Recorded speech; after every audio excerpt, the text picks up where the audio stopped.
તો ચાલો મિત્રો, આપણે કોઇલરનું ફાઇનલ ફિટિંગ થઈ ગયું, ચેક કરી લઈએ. જો આ શાવર ચાલુ કર્યો, હવે પાવડર ફ્લો કર્યો, હવે ચકેડીવાળો ફ્લો શાવરનો કર્યો, હવે જો સાદો શાવર ચાલુ કર્યો, હવે કર્યો સ્પાઉટ ચાલુ. આપણે જોવો તમે મિત્રો, હવે ફૂલ રેડિયો સિસ્ટમ આવે આમાં, એટલે તમે વધારે ને ફૂલ કરી શકો, પાણીનો ફ્લો વધારે કરી શકો ને ઓછોય કરી શકો.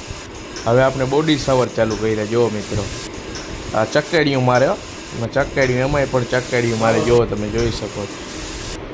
જુઓ મિત્રો, પાછો એમાં ચકેડીયું મારે બોડી શાવર. અને આ તમે બટન પુશ છે ને, બટન પુશ કરીને ફેરવવાનું એટલે ગરમ પાણી આવે, અને પાછું તમે ચાલુ કરો આમ એટલે પાછું એમને ફેરવી નાખો તો હાલે. બટન રહ્યું ને એને પુશ કરીને જ કરવાનું, નકર તમારે ભેળાઈ જાય મિક્સર. આ થઈ ગયું ઓકે, આપણું રેડી ડન.